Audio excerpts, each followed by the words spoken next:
Oi, Lígia, querida, você tá boa? Tudo bem com você? Oi, Bruna, tudo ótimo. Melhor agora, um prazer estar aqui com você hoje. Muito obrigada, prazer te receber. E como é que você está indo nessa pandemia? Olha, trabalhando mais do que eu imaginava, Bruna, eu acredito que as pessoas hoje estão com uma consciência da importância da saúde mental muito grande.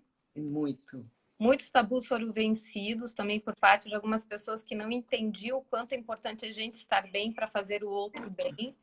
sem Então, dúvida. eu acredito que o teu trabalho também eu acompanho, vem muito ao encontro de tudo isso que a gente está procurando aí enfrentar da melhor forma possível, que é essa busca de se entender em todo esse processo e de fazer uma diferença positiva no meio desse caos.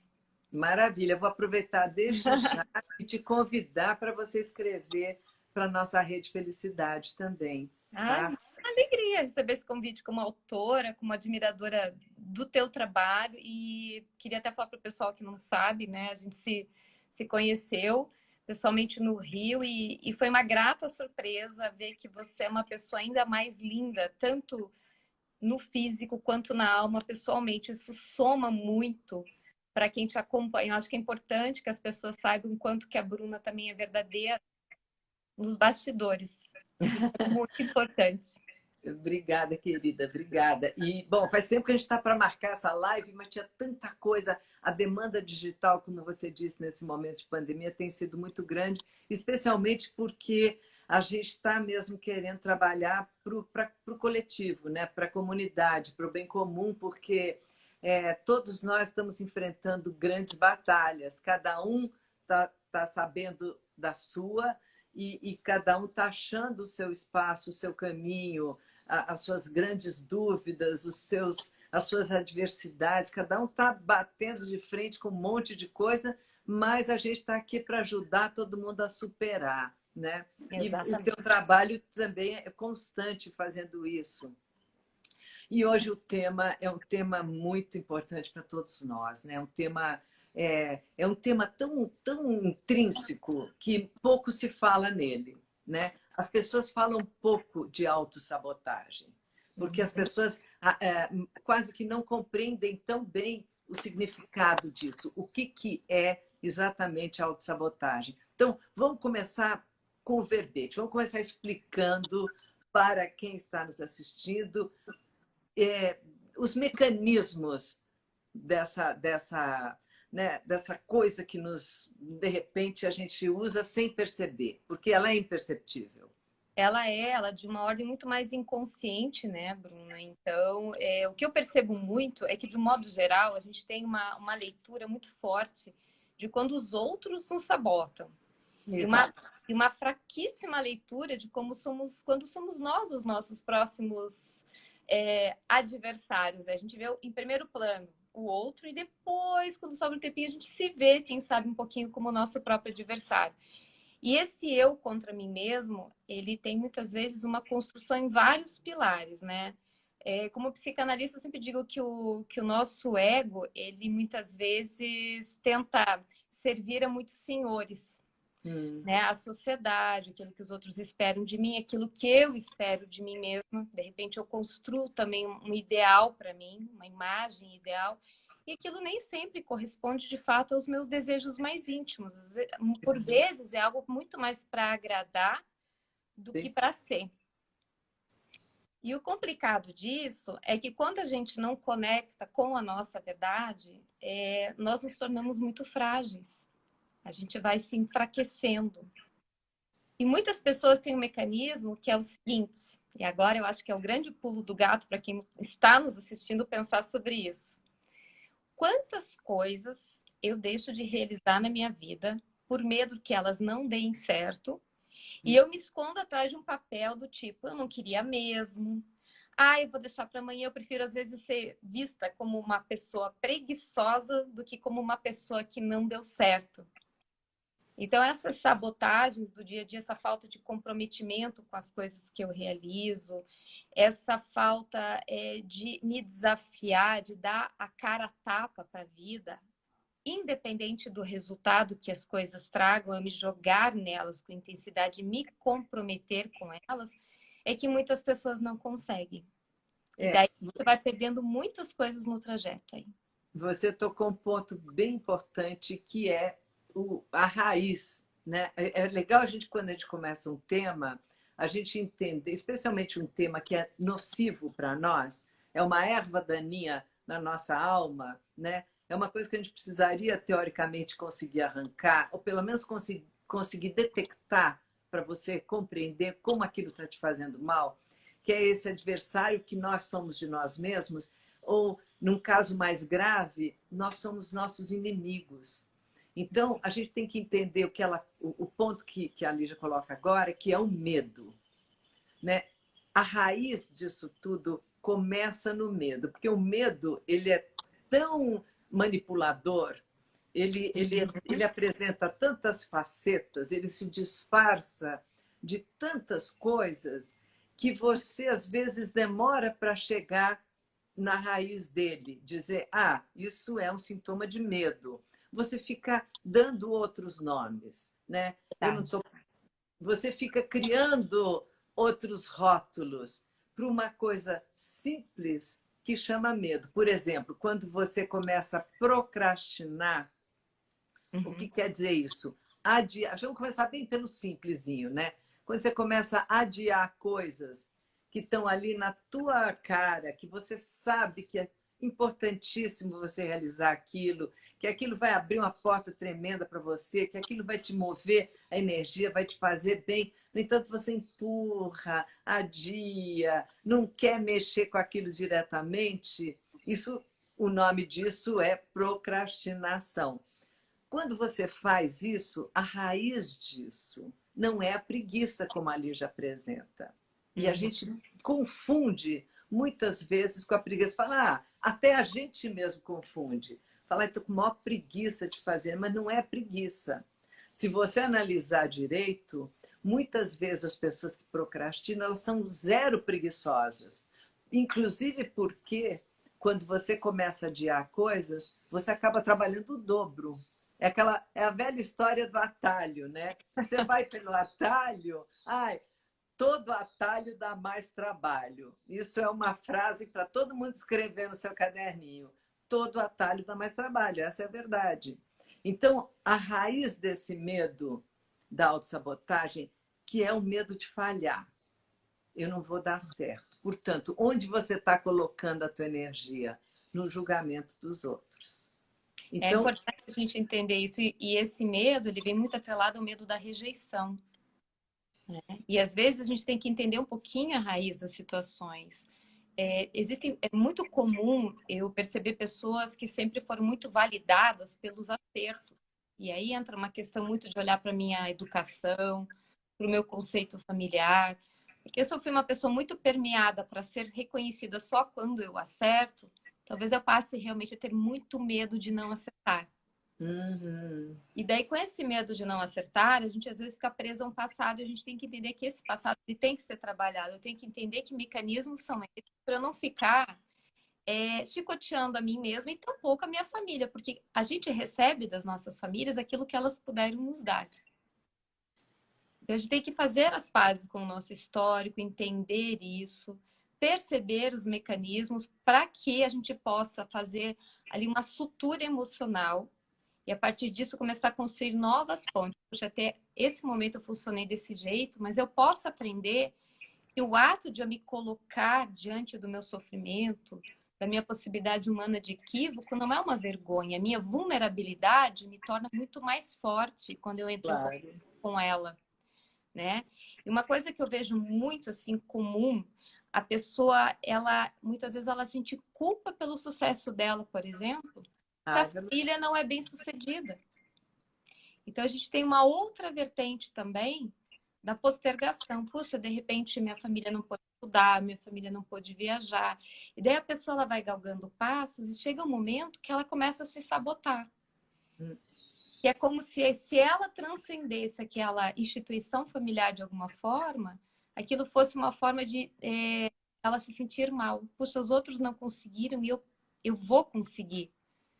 Você sente culpa, né? A pessoa sente culpa por ela ter se sobressaído e seus amigos não, ou sua melhor amiga não, ou enfim, de alguma maneira você quer, ainda mais numa idade mais, na mais tenra idade ainda, né? Quando você Uhum. está na infância, na adolescência, e você quer que todo mundo cresça junto com você, você quer que tudo dê certo para todos. Eu acho que hoje a gente continua querendo isso, que as coisas deem certo para todos. Eu acho que um pouco do trabalho que a gente faz é para que as coisas deem certo para todos.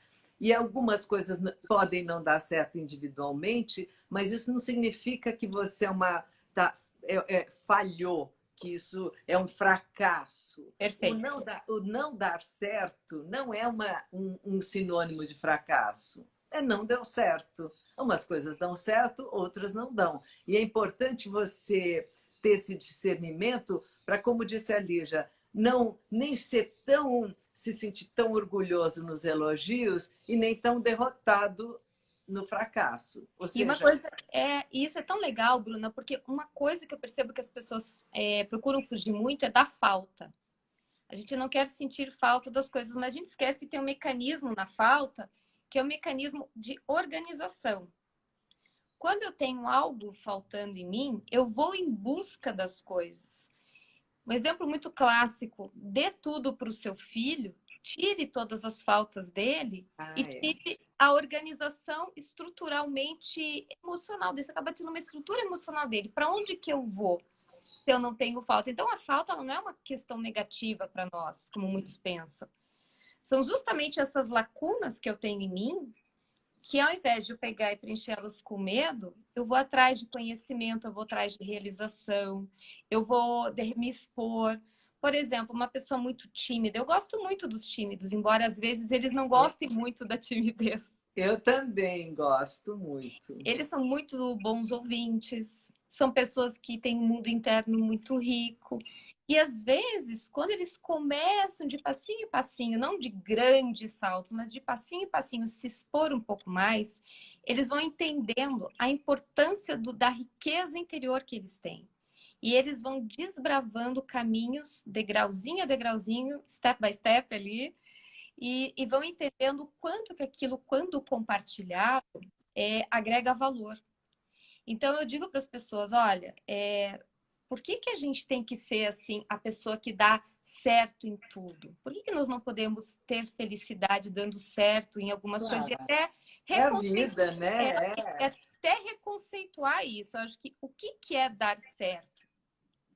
Né? Será que dá certo a gente ter 1000% de tudo? Ou dar certo a gente também ter as nossas lacunas para nos humanizarmos na relação com o outro? Claro. Você tocou um ponto que é interessante, a timidez, né? Então, por exemplo, eu tenho conversado com muita gente e já tive amigos que são, por exemplo, amigas atrizes, que são pessoas tímidas. Uhum, E que perfeito. parece uma contradição. Dizer assim, ó, você é uma atriz, você precisa aparecer, mas você é uma pessoa tímida, então isso é uma autossabotagem para a sua carreira. O que eu quero explicar, eu acho bem importante esse ponto, porque isso serve não só para atores, mas serve para qualquer tipo de trabalho. Qualquer coisa que você faça na vida, socialmente, quando você se encontra numa posição mais tímida. A gente tem que respeitar a nossa natureza. A gente não tem que tentar ser aquilo que a gente não é, em nome de uma sociedade que parece a você que está cobrando um tipo X de comportamento e que você não está se encontrando naquele modelo. Você não corresponde àquela imagem daquele tipo de comportamento. Então, o mais coerente e o mais saudável para você é você descobrir em você a pessoa que você é. Exato.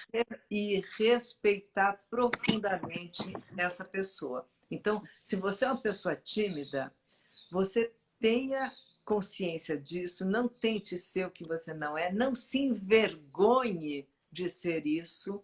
Pelo contrário, valorize isso. Uma das coisas legais aqui para se dizer nesse momento, também para outra para anotar no caderninho, é assim: valorize aquilo que você considera um defeito. Perfeito. Você considera o defeito. Os outros não vão considerar, não precisam considerar, se você mostrar isso com uma certa naturalidade, se você mostrar isso com orgulho, se você não se autocriticar. Aí vem a autossabotagem. Você se autocritica por ser, automaticamente os outros vão captar essa tua autocrítica e talvez eles te critiquem também. Quando você não quer se criticar, quando você é a sua verdadeira natureza, ninguém pode te criticar. Você nasceu azaleia, você nasceu margarida, você nasceu girassol, você nasceu rosa, você nasceu o que for. A diferença da natureza, todas são interessantes, todas são bonitas. E é uma Então, situação que a gente também tem que entender, né, Bruna, que talvez tem coisas na gente que a gente não vai gostar. Esse exato. discurso que eu tenho que gostar de mim 24 horas por dia, eu acho assim super cansativo, super, eu digo até nocivo, porque talvez coisas em mim que eu realmente quero mudar. Talvez eu seja, por exemplo, uma pessoa muito irritada e eu não gosto de ser irritada. Claro, você tem E que tá, estar em né? Você eterna tem que estar melhora, sem dúvida. assim. Não tem problema se eu não gostar de alguma coisa. Pelo contrário, o problema está em eu não me tornar consciente de coisas que eu não gosto em mim. Aí que a autossabotagem começa. Porque quanto mais eu tento sabotar o meu jeito de ser, não aceitando, então eu digo assim que a gente tem que ter passos na nossa vida. O primeiro deles é a gente se apropriar do que a gente gosta na gente. Eu gosto disso em mim, então esses são os meus pontos fortes. Eu gosto, eu vou colocar eles aí a serviço da sociedade, do outro. Eu me comunico bem ou eu sou tímido, não interessa. Como que eu uso isso bem? Eu uso isso bem, então eu vou colocar isso a serviço do outro. Um segundo aspecto é o que eu sinto que é uma lacuna em mim, que de repente Claro, eu vejo que eu tenho que desenvolver. E essa aí é uma autocrítica positiva, não é uma sem autocrítica, dúvida. não é uma autossabotagem, né? E aí que Exatamente. a gente começa a entender por onde que a gente trilha, que é a questão da falta, que eu havia comentado há pouco, de repente eu quero aprender uma língua, de repente tem uma característica emocional em mim que eu quero desenvolver. Um terceiro aspecto de saúde mental que eu vejo é a gente rir da gente mesma, a gente não se levar tão a sério, Importantíssimo. né? Que a gente começar a entender. Por exemplo, eu sou muito atrapalhado. Vira e mexe, eu levo um tombo aqui, eu caio ali e tá tudo certo. E às vezes as pessoas que estão em volta acham super engraçado. Nossa, você leva de boa. Eu falei, quando você entende que às vezes você é um pouco atrapalhado, tá tudo certo. Agora, quando eu caio e nunca me senti atrapalhada, aquilo pode ser um susto para mim, mas do chão a gente não para. Levanta, né? E daí, o quarto aspecto eu vejo, então, é a gente se tornar consciente da gente mesmo. Puxa, eu sou assim, eu curto, é esse meu jeito de ser. Então, nós vamos montando, assim, pilares para a gente poder se estruturar. E nesse trânsito, a gente vai se construindo sem problema algum, sem uma autocrítica negativa. Uhum. Né? Tem uma coisa interessante que é assim, o que você não aceita em você, você aceita em você coisas que não podem mudar. Tem que Exato. aceitar e tem que valorizá-las, porque são você. Aqui, agora, existem coisas que você não gosta em você porque você acredita que a sociedade vê assim. Uhum. Então, não é que é um não gostar natural, é um não gostar impingido por Artificial. valores de uma sociedade que compartimenta, que coloca rótulos, que cria padrões, que diz assim: você tem que caber nisso, você tem que ser assim. Então, você começa a ter um conflito constante dentro de você, porque você não corresponde àquilo. Mas aí não é não gostar de si, como você diz, tem coisas que eu não gosto. Precisa ver se as coisas que você não gosta, elas são inerentes a você ou elas são adquiridas, né? Porque, assim, comportamentos adquiridos e que não fazem bem, a gente pode se livrar de todos. Inclusive coisas que parecem naturais, mas não são. E também a gente tem que tomar cuidado com a lei da compensação, aquilo que você está falando das faltas. Então, você sente falta de uma coisa e quer compensar muito com outra. Então, as pessoas aí comem demais, gastam dinheiro demais, fazem alguma coisa em excesso para compensar alguma coisa que falta. Então, buscar esse equilíbrio entre o que você considera que falta e o que você poderia ter em excesso é que é o ponto que você vai encontrar essa paz de espírito, para você não entrar nessa gangorra emocional, que uma hora sobe, uma hora desce, uma hora sobe, uma hora desce, uma hora você gosta de você, uma hora você odeia. Isso aí, essa bipolaridade emocional não ajuda ninguém, é claro. Mas Né? daí O que aquela frase que a gente tanto ouve por aí, que tem uma profundidade, quando a gente vê todo o excesso esconde uma falta. E essa falta não é uma falta do olhar nesse sentido rotulador do. Mas, num primeiro momento, a gente se constrói pelo olhar do outro. A gente não pode ignorar isso também. O olhar Não, do claro, mãe, claro. né? E aí mora o perigo, né? Aí essa linha ela é fininha, ela é tênue, né? É. Quando a mãe amamenta o filho, ela está ofertando lugar para esse filho de importância. A gente é construído inicialmente através desse olhar, tanto que crianças que não têm esse olhar dos pais. Sem Quando dúvida. eu falo de pais, eu não falo só de crianças que estão para a adoção.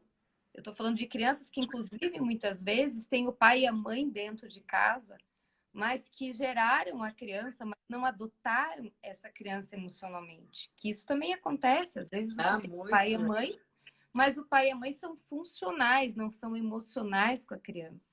Tem uma ausência emocional, uma ausência amorosa. Exato. Né? Se eu não adotar o meu marido, se o meu marido não me adotar no papel afetivo, não vai funcionar a relação. Então, se a gente não se adotar, que é aí que eu entendo que a falta é importante olhar para a gente com amorosidade para aquilo que nos falta, não com uma criticidade de se comparar ao outro, mas de entender o que está faltando para a gente estar mais pleno com nós mesmos. É dessa falta que eu acho que você tão bem fala também. Que daí a gente não vai ter uma compensação negativa. Exato. Aí uma construção interior, que é um passo muito diferente. Muito. Né? Que e mesmo a mudança, aquilo onde você tem que mudar, onde você sente que quer melhorar, onde você quer se transformar, ela brota de um lugar de saúde, ela brota de um desejo de melhorar, de ter mais qualidade de vida. Perfeito. E de, sobretudo, de empatia. Eu acho que você só vai se olhar bem na medida que você é capaz de olhar os outros bem. Sabe? Na medida que você é capaz de ter empatia. Por exemplo, eu estava falando outro dia de relacionamento e, na verdade, assim, você só vai receber esse olhar amoroso, que é importantíssimo, como você disse, das pessoas, da pessoa que você ama e tal, na medida que você também se amar. Porque é importante o autorrespeito, que está ligado à autoestima, que está ligado a você ter essa aceitação desse ser humano complexo que você é e ir trabalhando nele, como a gente está aqui trabalhando, e nós mesmas nos trabalhamos, né, Lígia? A gente trabalha o tempo inteiro. Então, essa sensação é que vai te dar essa possibilidade de ser olhado também ou ser olhada amorosamente por alguém. E é importante que você olhe seu filho, é importante que você olhe seus amigos, é importante que você olhe seus bichos, é importante que você olhe todo mundo que te cerca. É muito, muito importante, porque você está irradiando uma coisa boa, que inevitavelmente volta para você. Pessoas felizes são menos manipuláveis. Sem dúvida. Né? Quando a gente pensa, por exemplo, numa sociedade da inveja, em que instiga as pessoas, muitas vezes, por exemplo, a consumirem coisas que elas nem sempre precisam, mas que aparentemente validam elas diante de um contexto, elas estão caminhando por um espaço que é muito perigoso, são armadilhas, né? Então, o que a gente entende é quanto mais eu me sinto validado nas minhas relações afetivas, menos vulnerável eu estou em relação aos demais. A grande questão é como que a gente vai fazer esse percurso? Aí entra a questão, quanto mais eu amo as pessoas, mais eu aproximo pessoas afetivas de mim. É uma retroalimentação, né? Uhum. Então, essa empatia que você colocou, eu vejo que, de repente, é o que mais nos falta. E é por isso que a nossa sociedade está muito agressiva em muitos níveis, porque existe uma coisa de eu não querer ouvir o outro, mas querer convencer o outro sobre o meu ponto de vista. Uhum. Né? Por isso que eu digo que às vezes o tímido ele escuta muito bem, ele precisa de uma escutatória, como dizia o Rubem Alves, melhor no universo. Essa sensação de que você é separado do outro é a sensação que mais vai te enfraquecer, né? Porque a união, obviamente, todo mundo sabe que a união faz a força, mas ela faz uma força espiritual também. Essa conscientização de todos nós, e é por isso que a gente trabalha em rede. Eu acredito muito na Rede Felicidade, porque a gente tem um poder de união, tem um poder de conscientização, um despertar de... Isso vai servir como um efeito, né? As coisas, é exponencial como todas as redes são. E a gente está vivendo um momento que essa validação tem que começar em você. Porque se você não tem o autoconhecimento de buscar dentro de você as ciladas que você pode cair, você vai cair em todas. Se você não percebe onde estão os teus pontos mais fracos, aonde você é mais vulnerável, e sem ter o medo disso, né? Tendo o abraçar essa pessoa mais vulnerável que existe dentro de você e que precisa principalmente do seu próprio carinho. E é isso aí, é o grande antídoto para a autossabotagem, né? Essa sim é uma forma de combater, né, de verdade. É o que eu falo assim, que muitas vezes as pessoas estão tão feridas que elas também querem ferir. Então, na medida que nós começamos a nos curar das nossas fraquezas, eu digo não no sentido ruim da fraqueza, mas das nossas fragilidades, que a gente começa a se fortificar interiormente, nós esperamos menos do outro. O nosso nível, não é que as nossas expectativas sumam, mas elas vêm menos fortificadas de frustrações, porque expectativa todo mundo tem. Mas a gente aprende a ter uma resiliência maior diante da vida. Então, eu gosto muito daquela ideia de não troque aquilo que você mais quer na vida por aquilo que você mais quer no momento. Sem dúvida. Porque aquilo que você mais quer na vida vai dar trabalho. E muitas vezes as pessoas querem fugir do sofrimento e esquecem que em diversas situações as nossas grandes travessias emocionais, elas realmente se aprimoram nesse momento de dor. Porque claro, a dor me tira daquela muvuca social que só quer que a gente seja felicidade o dia inteiro, que a gente só seja uma pessoa bem-sucedida o dia inteiro. A dor, de uma certa maneira, ela também me conecta comigo. Quando eu paro de fugir disso, a dor também se transforma. Então, essa necessidade de a gente ter que ser feliz o dia todo, isso acaba muitas vezes escravizando mais do que libertando. É porque as pessoas entendem a felicidade como a oposição, o oposto da dor, e não é. Perfeito, é aí que eu ia chegar. A gente não fugir da dor, exatamente. A felicidade é uma construção que faz a gente entender que, independente da situação que estejamos, existe ouro de alma ali. Existem coisas para a gente crescer, com as quais a gente possa lidar. Quem nunca se emocionou numa palestra em que a pessoa conta as adversidades que ela enfrentou? É tão interessante a gente ver as biografias das pessoas, e biografias, né? É aquilo que a gente diz, pessoas fortes não têm histórias fracas, né? E essas histórias fortes, elas passam também por entender a felicidade nos momentos de adversidade. Essa conclusão do imediatismo emocional, porque, por exemplo, quando você está no estado de dor, você quer fugir dela, tudo certo? Até aí, normal. Mas a melhor maneira de fugir da dor é entender por que você está nela. Porque se você só fugir tomando alguma coisa ou colocando essa dor num lugar onde você só não pode enxergar que ela está ali, mas ela continua ali, ela vai te assombrar infinitas vezes. O imediatismo da resolução nunca é a resolução. A resolução, ela é quase que você compreender e abraçar a dor. As pessoas que têm muito medo da tristeza, As pessoas têm muito medo de sentir dor, as pessoas que têm muito medo da própria vulnerabilidade, elas estão mais sujeitas a cair em depressão, a cair num estado inexorável, mais difícil de sair, porque você precisa atenuar e não fugir. A fuga, ela nunca é a maneira, a solução que você vai encontrar para o seu problema. A fuga, ela traz uma repetição de um padrão.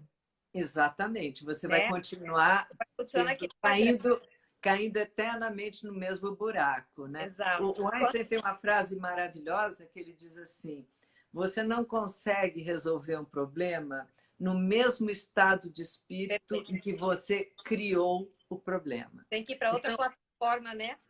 Então, se você está naquele estado, você que criou o problema, isso você diz, não, mas o problema veio de fora. Mas se você for pesquisar a raiz, houve a sua colaboração para o problema virar o que virou. Sempre há, mesmo que a gente não perceba. Né? E enquanto a gente negar a nossa responsabilidade, e eu digo assim, digamos que você não tem responsabilidade sobre o problema. Vamos imaginar que vem um tsunami. Eu tô com você na praia, a gente tá lá com as nossas famílias, a gente não provocou aquilo, o problema veio. Veio. Mas naquela praia, cada um, tem várias pessoas, cada um vai ter uma resposta diferente ao tsunami. Uma reação. Claro, nesse caso aí, se é uma coisa tão feroz assim, nós provavelmente vamos sucumbir. Mas se é uma coisa que a gente consegue ter uma dar certa... Pé, correr, sei lá, né? Ficar olhando para o tsunami, nossa, tá vindo, ou eu soube que está vindo, eu vou ficar lá olhando, não vai dar nada. Agora, eu soube uma hora antes que vai ter um tsunami, eu não vou ficar aqui reclamando, vou pegar minhas coisas, vou subir o lugar mais alto que eu posso e ok. A gente tem que entender que é mais ou menos isso, né? Enquanto a gente fica se debatendo no mesmo lugar com as questões que nos afligem, a gente vai, como você disse, a gente vai sucumbir a elas 1, 2, 3, 20 vezes.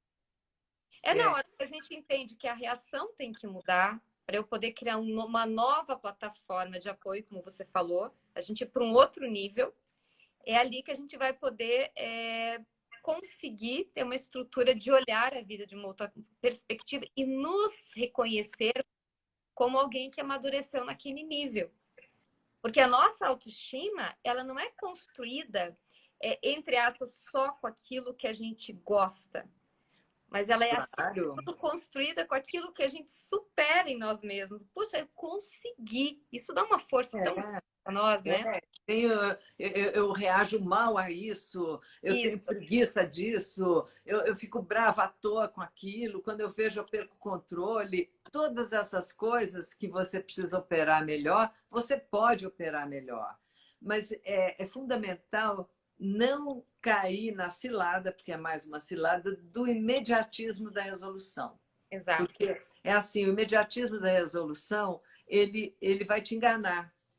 Você pensa que você está livre, mas você não está. É por isso que eu falei que a gente trocar o que a gente mais quer na vida por aquilo que a gente quer numa fração de um momento, né? E é o que eu digo, confiar em si mesmo não garante o sucesso. Lógico que não. Mas a gente não confiar garante. Garante a falta de sucesso. Se eu não puder contar comigo mesma, eu vou contar com quem? Se eu me auto-saboto, se eu me coloco em situações repetitivas o tempo todo, é óbvio que eu não vou ter como fazer uma construção diferente para minha vida. Eu vou ter relações abusivas, eu vou ter trabalhos que eu não gosto, eu vou ter pessoas me desrespeitando o tempo todo, porque se eu não ensino para o outro o limite, aí eu fico esperando que o outro construa isso. A gente delegar responsabilidades, acho que é um equívoco tão... Acho não, tenho certeza. É um equívoco tão grande, né? Claro. Esperar que os outros se responsabilizem por aquilo que nós temos que fazer, se vitimizar, que eu vejo que é uma coisa tão negativa.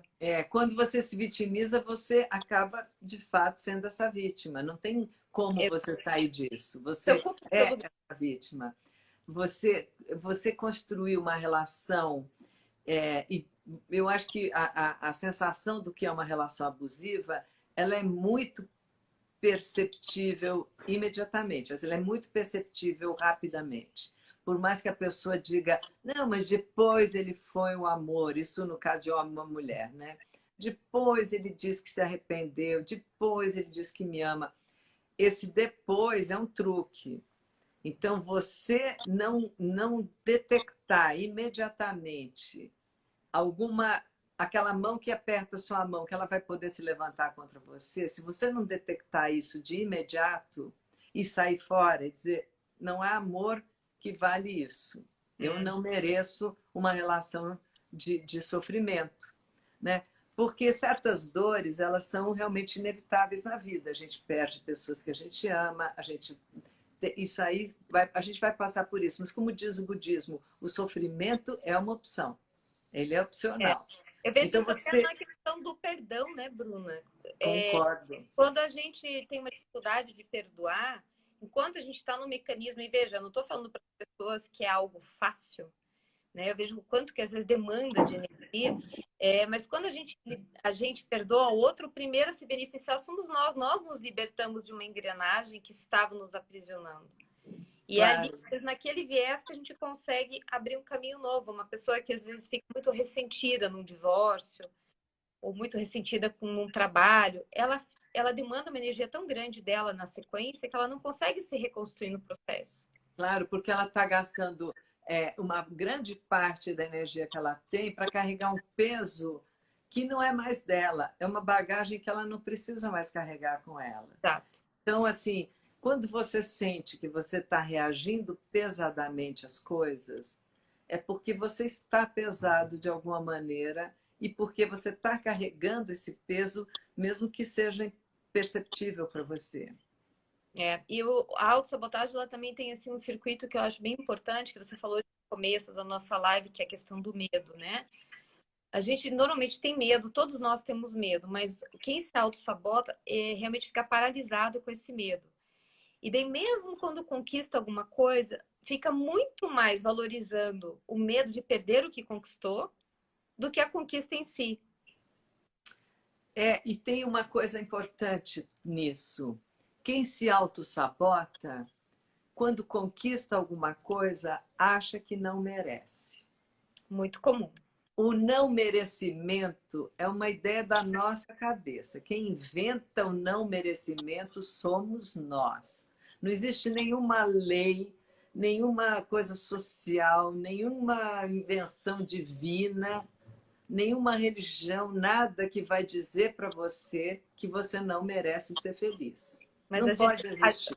Mas às vezes a gente aprende isso, e é nisso que o autoconhecimento é tão importante. De algum jeito, nós aprendemos que talvez aquele lugar não seja nosso, por alguma razão. De estrutura de base, que a gente vai ter que entender como que essa digital ficou em nós, como que marcada, né? Mas a gente conseguir entender por que caminhos que a gente vai reconstruir esse percurso e aos pouquinhos, com muito aconchego, entender que esse histórico precisa ser relido. Então, às vezes, a gente tem que revisitar o nosso passado, entender as marcas.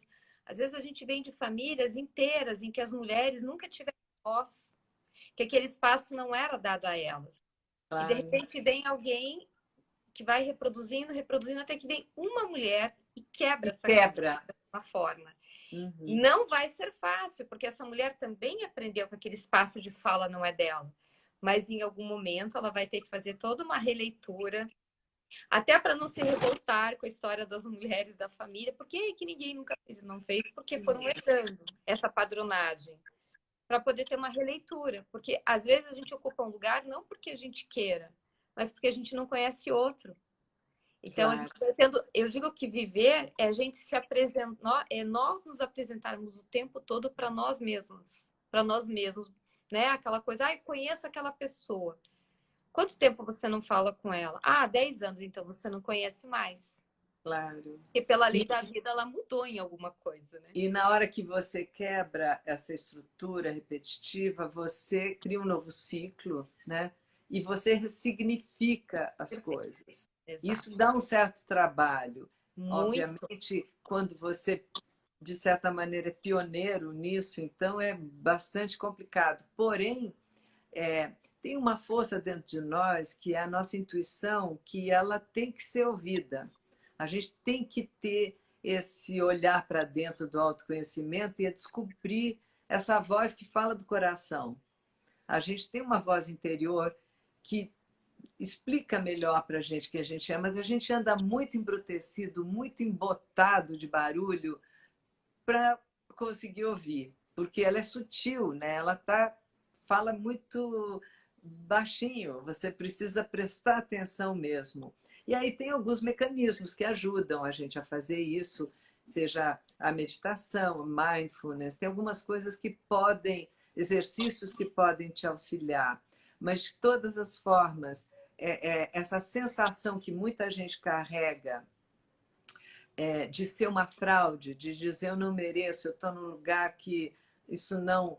Que o oposto disso também é a pessoa que acha que pode tudo, tem uma arrogância existencial, ela é. São dois extremos que são completamente não saudáveis, eles não são frutos de uma caminhada de reflexão, de autoconhecimento e tal. Eles são frutos assim que brotam e têm suas consequências, porque é que os homens, eu vejo assim, os homens realmente se desculpam pelas suas falhas. As mulheres muitas vezes se desculpam pelo seu sucesso. Porque a sociedade impinge quase que esse padrão. Às vezes a mulher ela é muito bem sucedida e ela tem que se sentir mal com isso, porque afinal de contas a demanda da casa ficou de lado, ela não está conseguindo dar toda a atenção que quer para os filhos. E é curioso, porque essas cobranças não são feitas muitas vezes aos homens, né? Então, eu vejo que a entrada hoje do homem nesse âmbito familiar com mais força, esse compartilhar com a mulher, não ajudar a mulher, mas compartilhar com a mulher, traz para a gente também o direito de sermos, sim, bem-sucedidas sem culpa. Então, é por isso que eu digo que esses ciclos, eles não são fáceis da gente quebrar, mas eles são importantes, né? São vitais que sejam quebrados, para todos nós estarmos em mais equilíbrio com as nossas origens, com a nossa natureza feminina, masculina, seja como for, né? Para a gente poder se entender nesse processo sem ter que estar se desculpando por evoluir.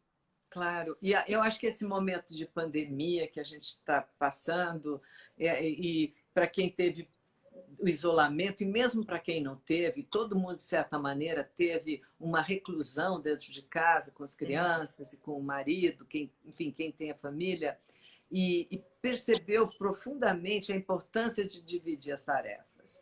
Porque muitas vezes as mulheres falavam assim, ele é tão legal, ele está me ajudando.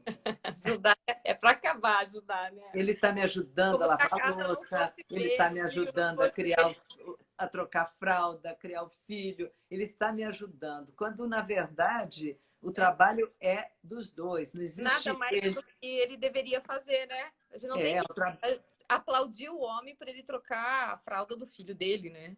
Não, então essa reeducação, porque é um novo, especialmente numa sociedade que não veio pensando nisso, outras sociedades pensaram nisso há mais tempo. A nossa ainda está engatinhando, mas muitas mulheres também descobriram o contrário, que o cara não ajuda de jeito nenhum, que o cara é péssimo e tal. É uma hora de, sabe, é uma hora de falar, eu vou mudar minha vida, eu vou para outro canto. São grandes decisões, mas são decisões que vão te fazer mais feliz. Eu acho que a gente tem que ter esse desejo de ser feliz, lembrando que a felicidade não deixa de incluir momentos tristes, você vai chorar, você vai sentir dor, você vai sentir saudade, você vai sentir tudo. A felicidade não torna você desumano. Você é uma pessoa humana com vulnerabilidades, todas elas. Você tem que passar por todas. Se você perder alguém, você tem que sentir o luto. Não é assim, eu sou feliz, então eu esqueço esse luto. Não, é importantíssimo que você sinta isso. É importantíssimo que você passe por esse momento interno de dor e de contrição. É fundamental. Então, não confunda a felicidade com não sentir nenhuma dessas coisas, porque seria irreal, seria desumano, e não é isso que a gente está pregando. E é tão real isso, porque veja o que você falou há pouco, né? Quantas pessoas tímidas são atrizes, são atores, que conseguem explorar um pouco da sua extroversão atrás de um personagem, mas na vida real vão ter que lidar com a questão da sua timidez, que se for vista de uma forma enriquecedora, vai aprofundar muita coisa de alma ali, até para os personagens. Então, mas a gente não pode ser um personagem na nossa própria vida, né? Claro. E aí que a gente Mas a vai gente pode escrever a nossa história, né? muitas vezes sim, e quando não der para escrever, a gente vai escrever as nossas reações e tá tudo certo, né? Pois é. E é assim que funciona, que é o que a gente falou até agora há pouco dos homens, eles compartilharem, e o quanto que essa postura nova que a gente, de alguma forma, espera que os homens tenham, também nos coloca num lugar novo como mulher. De também aprender que a gente não precisa ser onipresente, que nós também cansamos, que nós não precisamos ser super heroínas o dia todo. Né? Claro, assumir falhas, né? Eu acho que dos dois lados, assumir falha não significa Cansaço. autossabotagem. Só assumir cansaço. Autossabotagem ou autoestima não tem nada a ver com falhas. A gente falha, a gente erra, a gente cai, a Tem gente levanta. limitações, a gente não dá conta de tudo e tá tudo certo. E tem dia que a gente tá bem, tem dia que a gente não tá. E faz parte, né, Bruna? Então. Isso não pode minar de maneira nenhuma o teu sentimento em relação a você mesmo como ser Exato. humano. Ser humano é um grande presente da vida, né? Você está aqui presente nesse momento presente. Então você tem que ter uma gratidão com isso, você tem que honrar isso. E você, portanto, por tabela, você tem que honrar a pessoa que você é. Então, até porque quando a gente se humaniza diante de nós mesmos, quando eu vejo, nossa, a Lígia tem essas limitações. Então a Lígia também pode entender a limitação da Bruna, do Pedro, da Maria. Eu desço de um patamar que eu me coloquei de pessoa, né, irreal, porque ninguém é perfeito, e passo a poder realmente abraçar o outro, e o outro vai se sentir acolhido também no humano dele. E é aí que eu digo, o amor não mora no imperfeito. O amor, ele mora no imperfeito.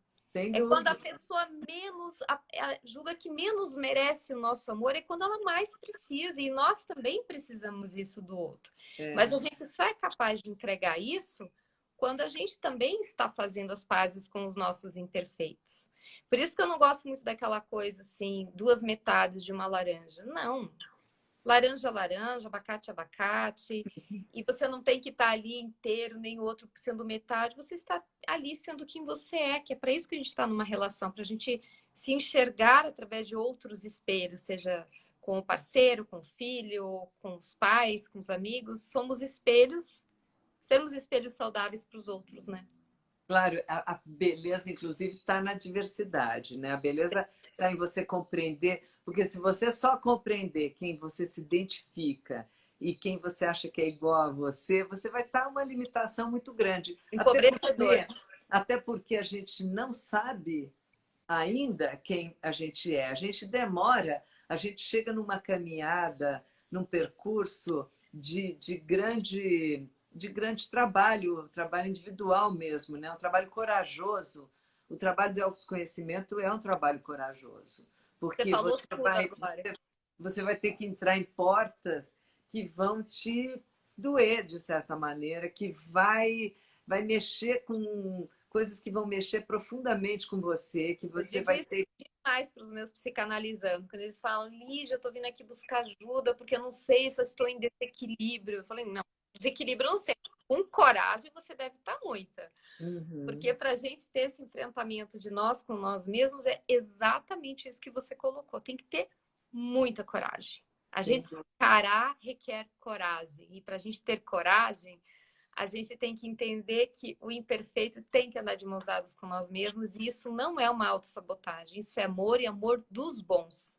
Claro, quando a pessoa compreende aquilo que ela não gosta nela, e quando ela traz isso à tona para ela mesma, isso já é uma força muito grande. A pessoa pode dizer assim, eu sou muito fraca, eu tenho isso, isso, isso que não é legal. Isso, só você ter essa consciência, esse reconhecimento, já faz de você uma pessoa forte. Já faz alguém especial, já torna você especial. Quando você é mesmo fraco, está no momento de grande fraqueza, você não reconhece nada, você não sequer percebe, você é capaz de dizer para você mesmo o contrário do que você está fazendo. Então, não é só o que você diz, mas aquilo que você faz. A gente tem que prestar muita atenção nas nossas ações. Porque quantas e quantas vezes a gente vai estar dizendo uma coisa e fazendo outra. Aí você, pá, entrou em dissonância. Né? Exato. Se você pensa uma coisa, diz outra e faz outra, você já dançou. Você já está totalmente quebrado, totalmente fragmentado. Você precisa juntar esses três poderes. O poder do que você pensa, do que você diz e do que você faz. Você precisa alinhar isso. E isso, sim, vai te colocar no mundo como uma pessoa inteira, vai te colocar no mundo como uma pessoa que as pessoas respeitam, porque você vai trabalhar com a sua verdade. E quando a gente se apropria da nossa verdade, nós deixamos de ser vulneráveis, porque qualquer crítica que venha mais forte não vai ser lida como uma facada, como um tapa, como uma agressão. Vai ser vista como um sinal, porque quando a gente começa a baixar um pouquinho a guarda, claro, eu estou falando de críticas bem construídas, a gente não está falando de coisas vazias, porque a gente vê às vezes em palco de internet coisas muito ruins, né, Bruno? A gente vê que tem gente que destrói o outro sem dó. A gente está falando de coisas construtivas, aí a gente consegue de verdade absorver e muitas vezes ter altos insights a partir de coisas que as pessoas nos dizem, às vezes desbloquear padrões repetitivos, desbloquear dificuldades de se construir, de transpor dificuldades maiores até para a gente crescer. Então, o caminho é amplo, né? Pois é, a gente tem que detectar o que começa no medo, na raiz do medo, na raiz do ego, na raiz da vaidade, na raiz do orgulho. Sabe, a gente tem que detectar essas coisas, porque essas são as ervas daninhas que a gente tem que arrancar do nosso jardim. A gente tem que arrancar, a gente tem que compreender que elas criam os mecanismos da autossabotagem sem que a gente perceba. Então, ter medo de se apropriar das nossas qualidades, porque parece que essa coisa, às vezes, da falsa modéstia, da gente não poder falar, eu sou bom nisso, também é uma autossabotagem. Não é ser soberbo, não é ser soberbo, mas é saber no que a gente é bom. Claro. E aí, quando a gente sabe, como eu disse, a gente coloca a serviço do outro também, né? Sem dúvida nenhuma. Você retribui, né? Você vai retribuir aquilo que você recebeu. Eu acho que é bastante importante na vida esse movimento. Lígia, a gente chegou no fim. Ai, voou, hein? Nosso tempo, rapidinho, né? Mas o assunto ferve. Esse assunto é muito bom. A gente tem que voltar a conversar sobre ele, né? Com certeza. Estou muito feliz de estar aqui com você, Bruna. Uma tarde muito inspiradora. Muito bom compartilhar e somar forças, né? Com quem também está aí com esse desejo de contribuir por algo a mais.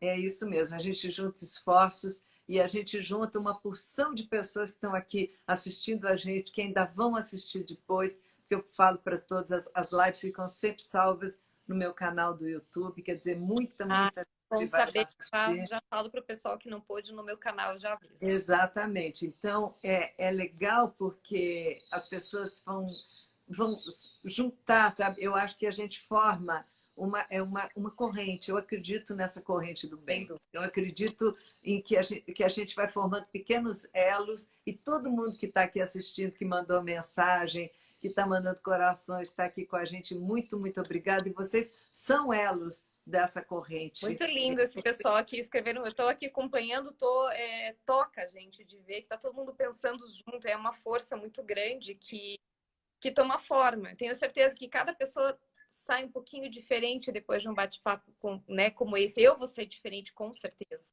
É e verdade. É essa transformação através do outro que dá um sentido maior para a nossa existência.